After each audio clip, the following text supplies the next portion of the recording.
everyone. In today's lesson, we are going to be looking at meiosis. Now, just a quick revision. Meiosis is a sister type of cell division to mitosis. And so both of these phases have things in common. And first of all, the thing that they have in common is that they both produce cells. Now, mitosis is only one stage. In other words, we only do the process once, and we end up with two cells. Now, these two cells that we produce are identical and they are diploid. And essentially what that means is that all of the cells that we produce have this full set of chromosomes. So if the cell started off with 46 chromosomes, at the end of mitosis, you will have still 46 chromosomes in each cell produced. Now, meiosis, on the other hand, is slightly different. Meiosis happens in two phases, meiosis 1 and meiosis 2, and each of those stages is responsible for doing something slightly different, and the outcome is different. In meiosis, we're producing 4 cells at the very end of meiosis 2. Each of these 4 cells are non-identical and they are haploid, which means that they carry half the genetic information that we started with.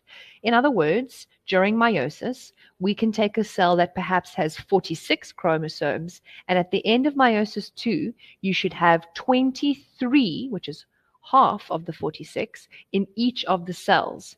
But to take it one step further, each of those 23 are slightly different from the original 46 that they came from. And that's essentially why meiosis is so important, is because we want to make cells that are non-identical and that are genetically different. Now, before we start any of the meiosis phases, we need to remember that the cell spends the majority of its time in interphase. And it's important to be able to identify interphase based off of what you can see in the diagram. And that's a skill that you need. You're either going to be asked to label the diagram, identify the phase, or you're going to supply a reason why you think that cell is in that phase based off of what you can see in the diagram. So let's just recap a couple of things about interphase. So interphase is essentially the phase in which the cell spends the majority of its time.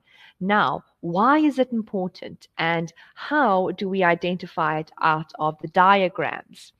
Now, what I've done for you in this picture here is I have labeled what is the most important structures that you need to know and how they translate through the rest of the diagrams. We have the centrioles and we have the centrosome. The centrosome is essentially this structure that sits around our centrioles. It's what houses them. Then we have the nucleus. The nucleus is where we find, obviously, the DNA, which will eventually become our chromosomes. Now, the microtubules is perhaps something that not everybody is familiar with, and essentially the microtubules are what we also call spindle fibers. So for studying purposes, let's have a look at what is the purpose of the interphase. So interphase's purpose is related to DNA replication. DNA replication, if we remember from our previous lessons, is when you take a set of DNA and you want to replicate it. You want to make a full new set. And to do this, we go through DNA replication and we take our 46 chromosomes and we turn them into chromatids. The second thing we want to do, and why, is we need to ensure that there is the correct chromosome number. And basically at the end of meiosis, you want to transform a diploid cell into a haploid cell. And the only way to do that is to ensure that you have the right number of chromosomes at the beginning so that at the end you have enough in every cell. Now, if you were given a picture of interphase, how do we identify it? So first of all, we're going to look for the chromatin network. And as you can see in this diagram, the chromatin network is this long spaghetti structure that we see inside of the nucleus. It's also going to be perhaps transitioning, meaning that it might not look perfectly like the chromatin network. It might even be forming the chromosomes or starting to condense and pull together. What's very important is that at this point, homologous pairs have yet to appear and the nuclear membrane is still very visible. And so these are answers that you can give in terms of how do you know that it's interphase. Now moving on to prophase 1. Now prophase 1 is generally pictured in two different ways. I'm going to show you the first way and then the second way. And essentially, prophase is responsible for a really important function of crossing over to create genetic variation. And so in the diagram alongside here, you will notice that our chromosomes have condensed, and you can see them very clearly here as individual strands. They are replicated, which, if you remember, is when we have one strand or one chromatid with a centromere in the middle and another chromatid next to it. That then gives us our chromosome structure, and that is one chromosome, two chromatids. Now this picture that I've given you here is one way to identify prophase. You'll notice, like I mentioned, that the chromosomes have condensed, and you can also see that the outer layer sitting around here, which is the nuclear membrane, is starting to disintegrate. These are our centrioles that are going to start moving it to the poles, and this is early prophase. It's going to go into mid and late prophase later on, but I want to show you the difference between the two. So just in case you might get one of these two pictures, you know for certain that this is prophase, and then we'll go into how to identify it and what its purpose is. This second diagram that I've now included is the alternative view of what prophase might look like. And as you can see here, we've got some labels on this diagram. So we have our homologous chromosomes, which are now present, and I will explain what those are. You can see that the nuclear membrane has pretty much completely disappeared. The centrioles are still on their way to moving around to the poles. The spindle fibers are forming, and our chromosomes are touching each other. And the most important part of prophase is the process of crossing over. And I'm going to explain this in a little bit more detail, but just so that we know what's happening in prophase. Prophase is when our homologous partners, which a homologous partner is when we have a set of chromosomes that carry similar information. Alongside here, I have a red and a blue one, but one of them is a maternal chromosome. The other one is a paternal chromosome. In other words, one chromosome from mom, one chromosome from dad, and we call this a homologous pair.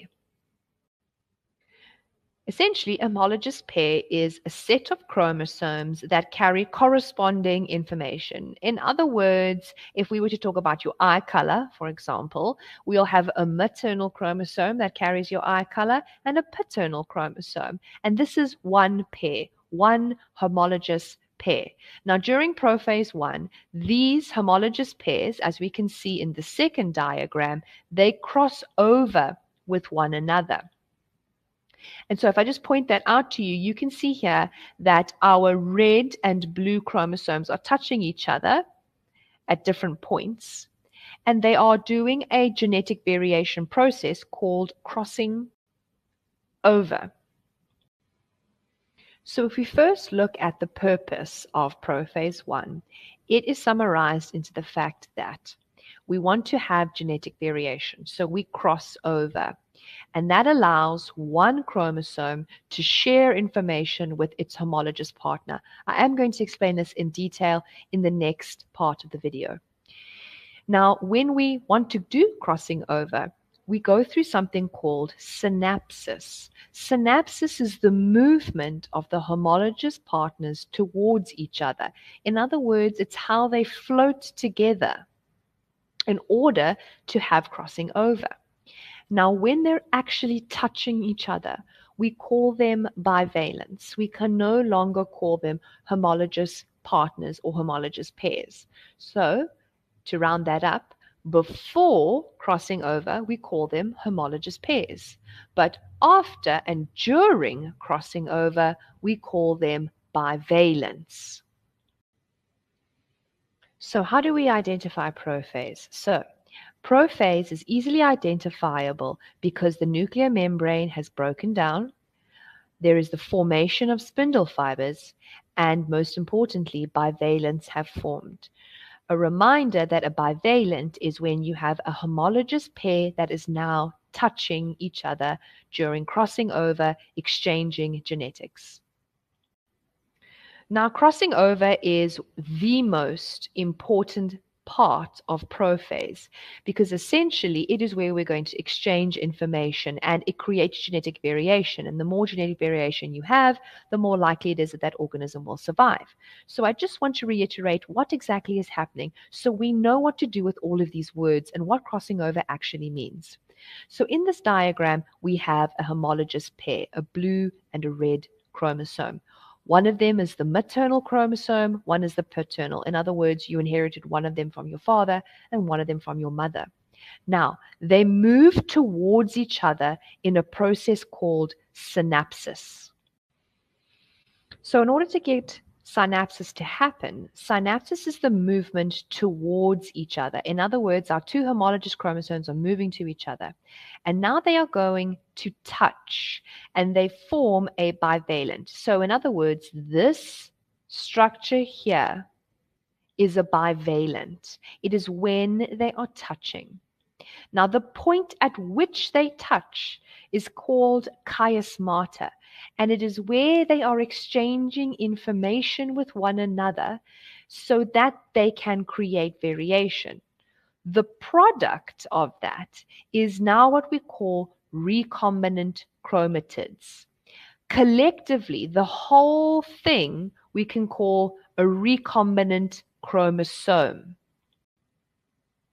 Understanding this step of meiosis is extremely important, and it's often the thing that is tested most regularly to understand. And I know that there are many new words that you have to be familiar with, but at the very end of the video, I always do a vocabulary checkup so that you know exactly how to use the terminology correctly. Moving into metaphase 1, we now see that our chromosomes have now relocated. And as you can see here, our bivalents have now lined up on the equator, which is the center point of the cell. So if we were to draw a sort of dotted line through the middle, that's where they're going to line up. And the way in which they line up is very important because when they line up, they do something called random arrangement, which essentially means the way in which they line up on the equator is random. We don't know if we're going to have the maternal on the left or the south side or the paternal on the right or the north side of the cell. As an alternative point of view, it's really important to know how you're looking at the cell. And that's why I've included this second diagram, is because they're both metaphase. It's just that the poles have been moved around because we've just orientated the picture differently. It's still the same phase. The only thing we've done now is instead of moving from the north and south, we just are moving from the west and the east of the cell. So just make sure that you orientate yourself with the picture very well. But now, what's the importance of metaphase? How do we identify it? And what is really important? So metaphase is very important for introducing even more variation through this process of random arrangement. To reiterate that one more time, when we speak about random arrangement, we are speaking about the way in which the maternal and the paternal chromosomes align at the equator. In other words, you don't know if you are going to be the cell that gets the maternal partner or the paternal partner. And this is very important to increase genetic variation. Because of this variation of which one you're going to get, you're uncertain of the combinations that you could possibly produce. But now, how do we identify metaphase if we're looking at a picture? So what are we looking for? When we are trying to identify metaphase, we are looking at the most defining quality is that chromosomes align at the equator. In other words, the midpoint of our cell. Whichever way we're looking at the cell, that's our midpoint. And that's why metaphase is one of the easier ones, because meta makes you think of middle. So when we have our chromosomes lining up at the middle. The second thing we can look for is the bivalents are still present. In other words, they're still touching each other. And lastly, and this is a very important one that we mustn't forget because it will influence how we identify phases later, and that is that the double-stranded chromosomes are still present.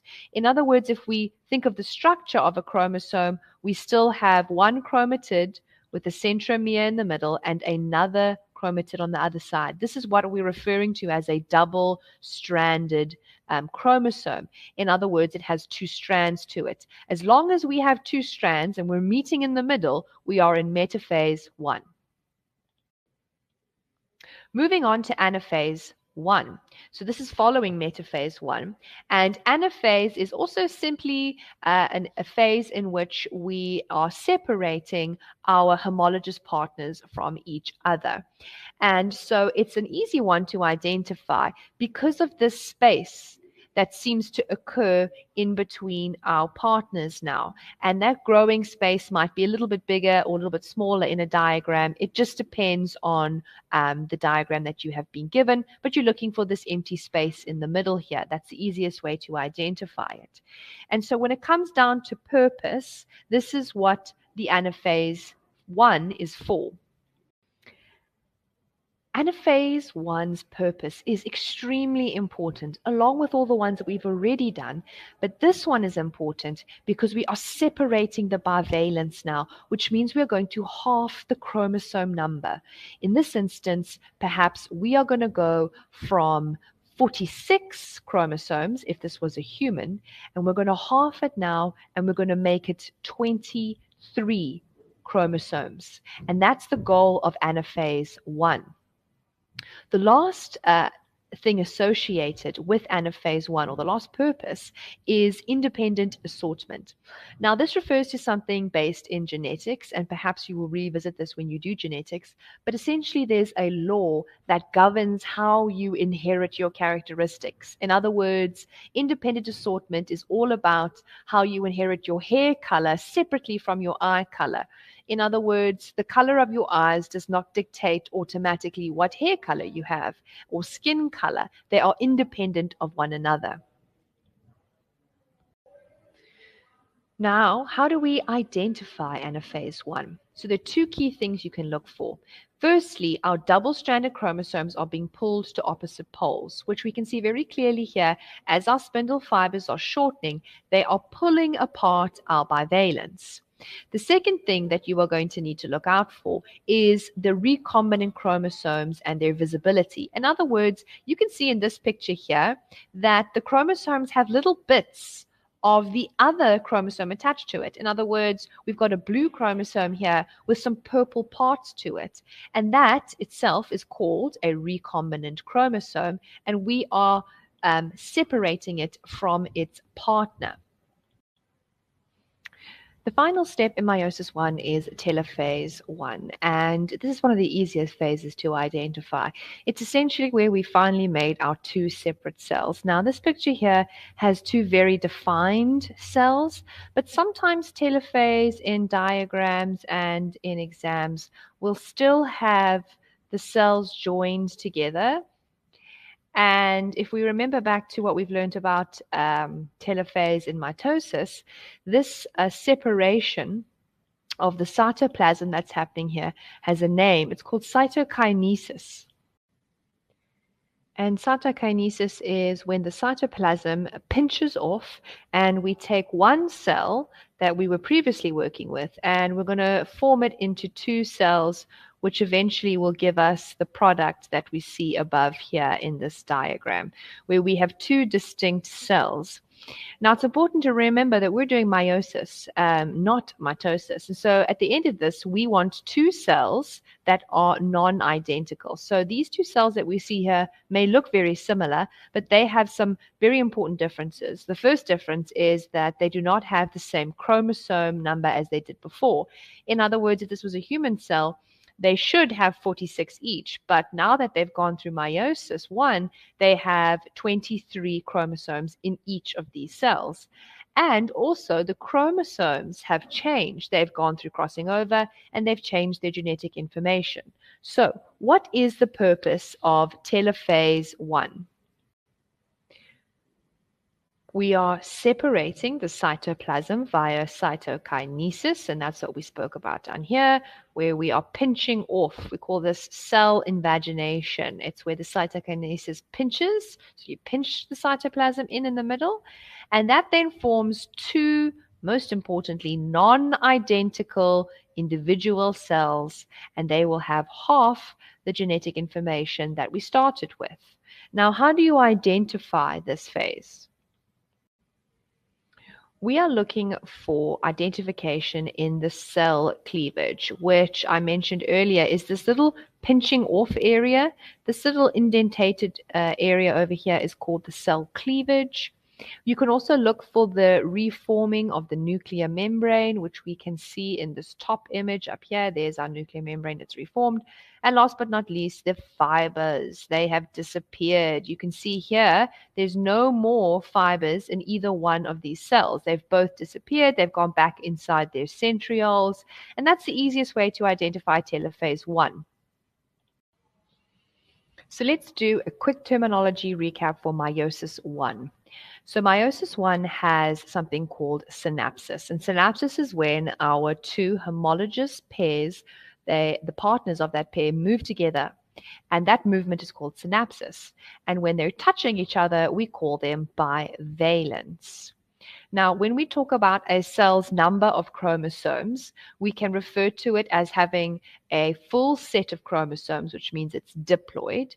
But if we have half the number of chromosomes, we call it a haploid cell. So, for example, humans have 46 chromosomes. That's our diploid number. And our haploid number is 23.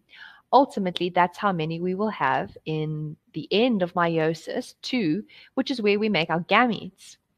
Then we had a process called crossing over. This is the process whereby a homologous pair touch each other and they exchange genetic information to increase genetic variation. Random arrangement is when our chromosomes randomly align at the equator in a non-specific ratio of male and female inheritable characteristics. For example, your paternal and your maternal characteristics, they are randomly lining up at the equator. Recombinant chromosomes refers to when two chromosomes of the pair, of the homologous pair, have touched each other and exchanged genetics, and they look slightly different. Homologous pair is when we have a set of chromosomes that carry similar genetic information, but there might be slight variations in them, and one of them is a maternal copy and the other is a paternal. So essentially you have two for every set. The chiasmata is the point at which a bivalent touches, and cytokinesis is the separation of the cytoplasm at the end of telophase, and it's how we form two separate cells. Now, this is meiosis 1. I'm going to have to put meiosis 2 in a separate video. I know it's a reasonably long video, but I need to be as specific as possible, and so that's where I'll dive into meiosis 2. I hope you enjoyed this video, and I'll see you again very soon. Bye.